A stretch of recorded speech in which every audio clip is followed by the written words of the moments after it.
Hello friends, welcome back to our channel. Friends, ఈ వీడియోలో మనం ఈరోజు అన్ని న్యూస్ పేపర్లో వచ్చినటువంటి ఇంపార్టెంట్ ఎడ్యుకేషన్ అప్డేట్స్తో పాటు చాలా ముఖ్యమైనటువంటి కరెంట్ అఫైర్స్ కూడా రావడం జరిగింది. ఈరోజు అయితే చాలా ఇంపార్టెంట్ అప్డేట్స్ ఉన్నాయి. వీడియోని స్కిప్ చేయకుండా ఎండ్ వరకు చూడండి. చూసే ప్రతి ఒక్కరికి ఖచ్చితంగా లైక్ చేయండి. డైలీ 1 to 2 hours వర్క్ చేసి దాదాపుగా 10 న్యూస్ పేపర్ చదివి ఇన్ఫర్మేషన్ మీకు అందించడం జరుగుతుంది. చాలామంది చూస్తున్నారు కానీ లైక్ చేయట్లేదు. ఖచ్చితంగా లైక్ చేయండి. ఈ వీడియోకి అయితే నేను 2000 లైక్స్ ఎక్స్పెక్ట్ చేస్తున్నాను. ఇది ఎవరికైతే యూజ్ ఉంటుందో వారికి షేర్ చేయండి. అదేవిధంగా సబ్స్క్రైబ్ చేసుకొని చూడండి. రెగ్యులర్గా మీకు జాబ్ అప్డేట్స్ అంతాయి. మన ఛానల్కి సంబంధించినటువంటి టెలిగ్రామ్ గ్రూప్లో కూడా జాయిన్ కాండి. సో దాంట్లో కూడా రెగ్యులర్గా జాబ్ అప్డేట్స్ షేర్ చేస్తున్నాను. మీకు చాలా యూజ్ ఉంటుంది. ఆ గ్రూప్లో కంపల్సరీ జాయిన్ కాండి. ఫ్రెండ్స్, మన ఛానల్ ద్వారా మన యాప్లోకి ఎకానమీకి సంబంధించి కావచ్చు, పాలిటిక్స్ సంబంధించినటువంటి చాప్టర్ వైజ్ టెస్ట్ సిరీస్ అనేది తీసుకురావడం జరిగింది. జస్ట్ 99 రూపీస్కి టెస్ట్ సిరీస్ అనేది ఇప్పుడు అందిస్తున్నాం. దీనిలో మీకు ప్రశ్నలు తెలుగు అదేవిధంగా ఇంగ్లీష్ మీడియంలో అయితే ఉంటాయి. డేట్ వైజ్గా చాప్టర్ వైజ్గా మనం టెస్ట్లు అయితే అప్లోడ్ చేస్తున్నాం. ఆల్రెడీ అప్లోడ్ చేసిన టెస్ట్లు కూడా మీరు రాసుకోవచ్చు. ఒక టెస్ట్ను అన్లిమిటెడ్ టైమ్స్గా మీరు అటెంప్ట్ చేసుకోవచ్చు. మొబైల్లో రాసుకోవచ్చు, ల్యాప్టాప్లో కూడా రాసుకునే అవకాశం అయితే ఉంటుంది. ఇట్లా మనం టాపిక్ ఇచ్చేసి ప్రతి టాపిక్ మీద 50 క్వశ్చన్స్ డేట్ వైజ్గా అయితే కండక్ట్ చేస్తున్నాం. ఎకానమీకి సంబంధించి కూడా ఇక్కడ మీరు ఈరోజు లేటెస్ట్ సర్వే బడ్జెట్ ఆధారంగా ఈ ప్రశ్నలు అయితే ఉంటాయి. ఇంకా లాస్ట్ 11 months సంబంధించిన కరెంట్ అఫేర్ పీడిఎఫ్ అనేది ఇప్పుడు జస్ట్ 125 రూపీస్కి అందిస్తున్నాం. ఎవరైనా కావాలనుకుంటే ఇమీడియట్గా తీసుకునేటువంటి ప్రయత్నం చేయండి. సో త్వరలో వాటి యొక్క ప్రైజెస్ అనేది ఇంక్రీజ్ చేయబోతున్నాం. ఇంకా అవే కాకుండా ఎస్ఐ కానిస్టేబుల్ కావచ్చు, ఫారెస్ట్ బీట్ ఆఫీసర్, ఇంకా టెట్కి సంబంధించినటువంటి పూర్తి వీడియో కోర్సెస్ కూడా 199 రూపీస్కి అందిస్తున్నాం. ఒకసారి మీరు యాప్ డౌన్లోడ్ చేసుకొని చెక్ చేయండి. నచ్చినట్లయితే వాటికి సంబంధించిన కోర్సెస్ తీసుకోండి. ఫ్రెండ్స్, ఈరోజు అప్డేట్స్ కనుక చూసినట్లయితే మనకి ఇక్కడ ఫస్ట్ అప్డేట్ వచ్చేసి మనకు టీజీపీఎస్సీ నుంచి 2 ఇంపార్టెంట్ అప్డేట్స్ అయితే ఉన్నాయి. ఇక్కడ ఫస్ట్ వచ్చేసి మనకు ఏవైతే టీజీపీఎస్సీ కండక్ట్ చేస్తున్నటువంటి గ్రూప్ 1 మెయిన్స్కి సంబంధించి నిన్నటి ఎగ్జామ్ అయినటువంటి జనరల్ ఎస్ఏకి సంబంధించి అటెండ్ అయినటువంటి మెంబర్స్ యొక్క లిస్ట్ అయితే ఇక్కడ ఇచ్చారు. టోటల్గా 21,817 మెంబర్స్ అయితే నిన్నటి ఎగ్జామ్కి అటెండ్ అయినట్టు ఇక్కడ చూడవచ్చు. అంటే 69.4% ఇక్కడ అటెండ్ అయినట్లయితే ఇచ్చారు. అంటే మొన్న 72 ఉండేది, ఈరోజు నిన్నటి ఎగ్జామ్కు 69% అటెండ్ అయినట్లు ఇక్కడ మనకు టీజీపీఎస్సీ అయితే ఒక వెబ్ నోట్ అయితే రిలీజ్ చేసింది. అండ్ ప్రతిరోజు ఎగ్జామ్ సంబంధించి అయితే ఈ రకంగా రిలీజ్ చేస్తుంది. అండ్ మొన్న ఫస్ట్ ఎగ్జామ్ సంబంధించి కూడా ఇదే రకంగా ఇచ్చారు. అండ్ దాంతోపాటుగా మనకు జేఎల్కి సంబంధించినటువంటి ఫలితాలు కూడా రిలీజ్ కావడం జరిగింది. ఒకసారి మీరు టీజీపీఎస్సీ వెబ్సైట్కి వెళ్ళినట్లయితే మీకు స్టార్టింగ్లో ఇక్కడ గ్రూప్ 1 సర్వీసెస్ సంబంధించినటువంటి వెబ్ నోట్ ఉంటుంది. దాంతోపాటు ఇక్కడ జూనియర్ లెక్చరర్స్కి సంబంధించినటువంటి ఫలితాలకు సంబంధించిన వెబ్ నోట్ అయితే ఉంటుంది. సో ఎవరైతే ఈ ఎగ్జామ్ రాసిన అభ్యర్థులు ఉంటారో ఒకసారి వెళ్ళి మీరు మీ యొక్క రిజల్ట్స్ని చెక్ చేసుకోండి. ఇవి మనకు టీజీపీఎస్సీ నుంచి ఉన్నటువంటి ఇంపార్టెంట్ అప్డేట్స్. నెక్స్ట్ ఇక్కడ మనకు న్యూస్ పేపర్లో వచ్చినటువంటి అప్డేట్స్ కనుక చూసినట్లయితే ఊహించని ప్రశ్నలు వచ్చాయంటూ ఇక్కడ ఒక అప్డేట్ మనం చూడవచ్చు. సమయం సరిపోక ఇబ్బంది పడ్డ అభ్యర్థులు రెండో రోజు గ్రూప్ 1కు 21,817 మంది హాజరని చెప్పేసి ఇక్కడ మనం చూడవచ్చు. ఇక్కడ చూసినట్లయితే రెండో రోజు అయినటువంటి మంగళవారం group 1 mains paper 1 general essay పరీక్ష జరిగినట్లు ఇక్కడ ఇవ్వడం జరిగింది. ఈ పరీక్షలో అభ్యర్థులు ఊహించని ప్రశ్నలు అడిగారని చెప్పినట్లు ఇక్కడ చూడవచ్చు. సో పుస్తకాల నుంచి రాలేదని జనరల్గా ప్రశ్నలు అడిగినట్లు అభ్యర్థులు తెలిపారు. సిలబస్పై పూర్తిగా అవగాహన ఉన్నవారే ఈ ప్రశ్నలకు జవాబులు రాస్తారని అభిప్రాయపడ్డారు.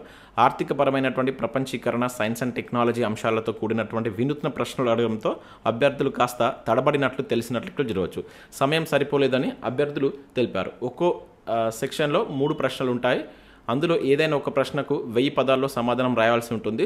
ఒక్కో ప్రశ్నకు 50 మార్కులు. అయితే చాలామంది అభ్యర్థులు సమయం సరిపోక 800 పదాల వరకే జవాబు రాసినట్లు తెలిసింది.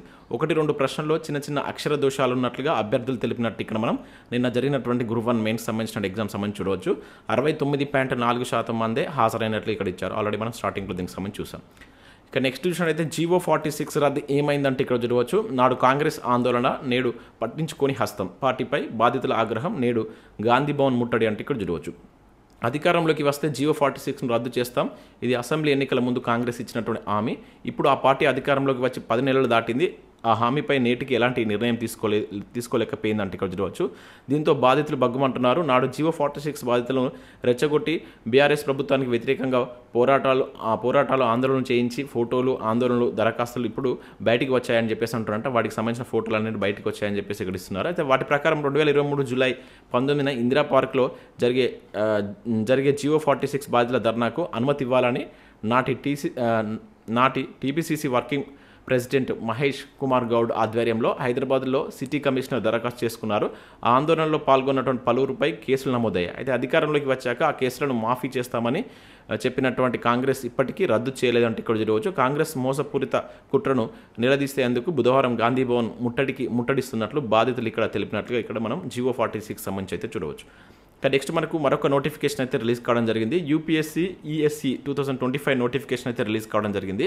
ఇంజనీరింగ్ సర్వీసెస్ ఎగ్జామ్ 2025కి సంబంధించి యూపీఎస్సీ నోటిఫికేషన్ అయితే ఇచ్చింది. దీనిలో మనకు దేశంలో ఉన్నటువంటి రైల్వే కావచ్చు, టెలికాం, డిఫెన్స్ లాంటి కేంద్ర ప్రభుత్వ విభాగాల్లో 457 పోస్టుల భర్తీని చేపట్టనున్నట్లు ఇక్కడ ఇచ్చారు. ఇవి వచ్చేసి మనకు బీఈ బీటెక్ పూర్తయినటువంటి అభ్యర్థులు ఏజ్ కనుక చూసినట్లయితే 21 నుంచి 30 ఇయర్స్ లోపు మధ్య ఉండాలి. నవంబర్ 22 నుంచి మీరు వీటికి దరఖాస్తు చేసుకోవచ్చు. నెక్స్ట్ మనకి ఇక్కడ వాటికి సంబంధించి 29 వరకు అయితే లాస్ట్ డేట్ అయితే ఇవ్వడం జరిగింది. సో వీటికి సంబంధించి మీరు ఒకసారి అఫీషియల్ వెబ్సైట్కి వెళ్ళినట్టయితే పూర్తి వివరాలు ఉంటాయి, ఒకసారి చెక్ చేసేటువంటి ప్రయత్నం చేయండి. కానీ నెక్స్ట్ చూసినట్టయితే 165 మంది ఏఈఓల సస్పెన్షన్ అని చెప్పేసి ఇక్కడ చూడవచ్చు. వ్యవసాయ శాఖ సంచలన నిర్ణయం. హైదరాబాద్ వ్యవసాయ కమిషనరేట్ వద్ద ధర్నా, ఉద్రిక్తత. అండ్ దాంతోపాటు ఇక్కడ ఏఈఓల విన్నపాలను వినకుండానే వెళ్ళిపోయినటువంటి వ్యవసాయ శాఖ డైరెక్టర్ అంటూ ఇక్కడ చూడవచ్చు. నేడు వందలాది మందితో కమిషనరేట్ను ముట్టడిస్తామని ఏఈఓల హెచ్చరిక అని చెప్పి చూడవచ్చు. మరోవైపు మూకుమ్మడిగా సెలవులలో 2600 మంది సో డిజిటల్ క్రాప్ సర్వేపై సహాయ నిరాకరణ చేస్తుండటం వల్లే సస్పెండ్ చేశామంటున్నటువంటి మనకు ఏఈఓలు రైతు బీమాలో రైతుల మరణాల వివరాలు నమోదు నిర్లక్ష్యం చేశారని చెప్పేసి ఉత్తర్వులో పేర్కొన్నటువంటి వైనం అంటే ఇక్కడ మనం చూడవచ్చు. సో అందుకు వీళ్ళను ఇది సస్పెన్షన్ చేశామని చెప్పేసి వ్యవసాయ శాఖ చెప్తున్నట్లు ఇక్కడ మనం చూడవచ్చు. నెక్స్ట్ చూసినట్టయితే విద్యాశాఖలో దిద్దుబాటు అంటూ మరొక అప్డేట్ ఇక్కడ చూడవచ్చు. అడ్డగోలుగా కొత్త టీచర్ల పోస్టులు, ఖాళీగా ఉన్న పోస్టుల్లో సర్దుబాటుకు ప్రయత్నాలు. కొత్త టీచర్లకు డిఈఓ ఆఫీస్ నుంచి పిలుపు, బదిలీన డిప్యూటేషన్ల తర్జన భర్జన. మరోవైపు విద్యాశాఖ అధికారులకు షోకేజ్ నోటీసులు అని చెప్పేసి ఇక్కడ మనం విద్యాశాఖకు సంబంధించిన అప్డేట్ చూడవచ్చు. హైదరాబాద్ జిల్లా విద్యాశాఖ కొత్త టీచర్ల పోస్టింగ్లో జరిగినటువంటి అవకతవకల దిద్దుబాటు చర్యలకు ఉపక్రమించినట్లు ఇక్కడ చూడవచ్చు. డిఎస్సి 2024 కౌన్సిలింగ్లో అధికారుల గిమ్మిక్కులపై సాక్షి దినపత్రికలో 2 రోజుల క్రితం నవ్విపోదురుగాక అనే శీర్షికతో ప్రచురితమైనటువంటి కథనానికి అధికారుల యంత్రాంగం స్పందించింది. అవసరమైనటువంటి పాఠశాలలో ఖాళీల భర్తీకి పోస్టింగ్ ఇవ్వకుండా అనవసరం లేనటువంటి అంటే ఎక్కడైతే అవసరం లేనటువంటి పాఠశాలలో అదనపు పోస్టింగ్లు కేటాయించడాన్ని తీవ్రంగా పరిగణించినట్టు ఇక్కడ చూడవచ్చు. దీంతో విద్యాశాఖ అధికారులు కొత్త టీచర్ పోస్టులను సర్దుబాటు చేసేందుకు బదిలీతోనా లేక డిప్యూటేషన్లతోనా మార్పిడి చేయాలన్నది తర్జన భర్జన పడుతున్నట్లు ఇక్కడ మనం ఒక అప్డేట్ అయితే చూడవచ్చు. ఇంకా నెక్స్ట్ చూసినట్టయితే కులం మతం వివరాలు ఇవ్వకపోయినా బడిలో ప్రవేశాలంటూ ఇక్కడ ఒక అప్డేట్ చూడవచ్చు.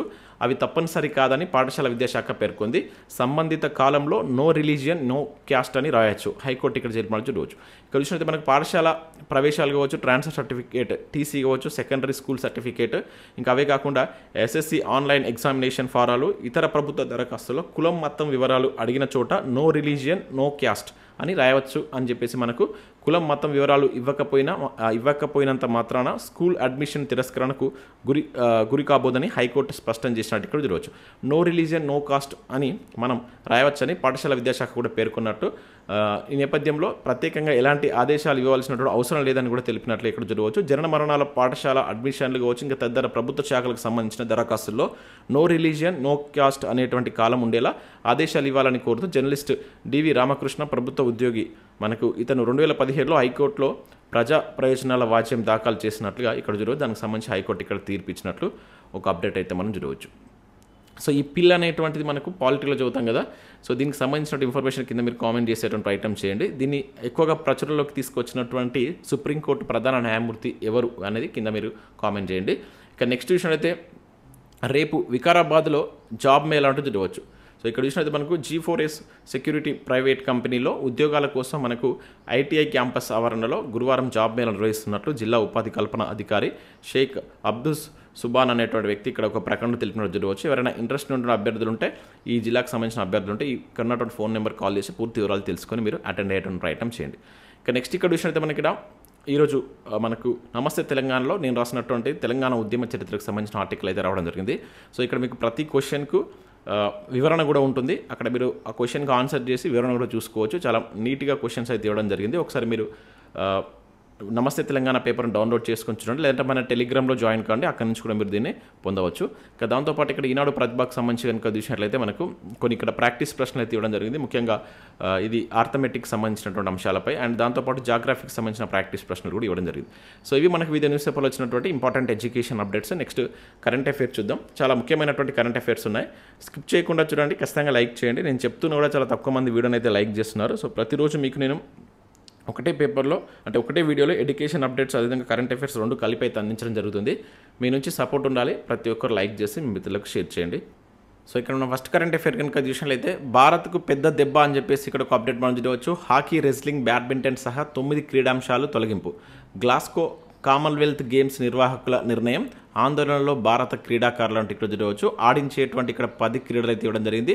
సో మనకు ఇప్పుడు జరగబోయే నెక్స్ట్ మనకు గ్లాస్గోలో జరగబోయేటువంటి కామన్వెల్త్ గేమ్స్లో కొన్ని గేమ్స్ని అయితే రిమూవ్ చేశారు. దానిలో మన భారత్కు సంబంధించి అంటే మన భారత్ పర్ఫార్మెన్స్ బాగా చూపేటువంటి గేమ్స్ అయితే రిమూవ్ చేయడం జరిగింది. ఇక్కడ చూసినట్లయితే తొలగించినటువంటి క్రీడల్లో హాకీ కావచ్చు అండ్ క్రికెట్ టీమ్ ఈవెంట్లతో పాటు మనకు బ్యాడ్మింటన్ కావచ్చు, wrestling, table tennis, squash and rhythmic gymnastics and అదేవిధంగా డైవింగ్, బీచ్ వాలీబాల్ క్రీడల్లో గ్లాస్గో నిర్వాహక కమిటీ వీటిని పక్కకు పెట్టినట్టు చూడవచ్చు. సో దీనిలో మనకు 2022 బర్మింగ్హామ్లో జరిగినటువంటి కామన్వెల్త్లో చూసినట్లయితే ఏవైతే రిమూవ్ చేసినటువంటి దాంట్లో మన భారత్ ఎన్ని పథకాలు గెలుచుకుందో చూడండి. సో రెజ్లింగ్లో 12, weightlifting 10, athletics 8, table tennis 7, badminton 6, judo 3, boxing 7 అని చెప్పేసి ఈ రకంగా ఇవ్వడం జరిగింది. హాకీలో కూడా మనకు 2 పథకాలు రావడం జరిగింది. సో ఇది భారత్కు పెద్ద ఎదురు దెబ్బ కింద చెప్పవచ్చు. సో ఏదైతే మనకు పథకాలు వచ్చేటువంటి ఆ గేమ్స్ని అయితే ఇక్కడ ఆర్థిక పరమైనటువంటి కార్యకలాపాల దృష్ట్యా వీటిని రిమూవ్ చేస్తున్నట్లయితే మనకు ఈ కామన్వెల్త్ కమిటీ చెప్పినట్లయితే ఇక్కడ జరగవచ్చు. సో గుర్తుంచుకోండి, ఏ క్రీడలను తొలగించారని చెప్పేసి అడగవచ్చు. ఇక్కడ తొలగించినటువంటి క్రీడాంశాలను మీరు గుర్తుంచుకునే ప్రయత్నం చేయడానికి ఛాన్స్ ఉంటుంది. ఇక నెక్స్ట్ చూసినట్లయితే ప్యాడీ నెంబర్ 1 తెలంగాణ అంటూ చూడవచ్చు. 168 లక్షల టన్నులతో దేశంలోనే అగ్రస్థానం, ధాన్యం ఉత్పత్తి లెక్కలు వెల్లడించినటువంటి కేంద్రం. సో ఇది ఆల్రెడీ మనకు ఇది ఇండియన్ ఎకనామిక్ సర్వేలో దీనికి సంబంధించి ఇవ్వడం జరిగింది. మీరు చూసేటువంటి ప్రయత్నం చేయండి. దానిలో మనకి ఏంటంటే ఉత్పత్తి పరంగా లాస్ట్ మనకి 2023-24లో దేశంలో అధిక ఉత్పత్తి ఉన్నటువంటి రాష్ట్రాల్లో తెలంగాణ మొదటి స్థానంలో ఉంది. తర్వాత మనకు యూపీ ఉంటుంది, తర్వాత వెస్ట్ బెంగాల్ ఉంటుంది. అదే మనకి ఇది ఒక ఆర్టికల్ రూపంలో ఈరోజు ఇవ్వడం జరిగింది.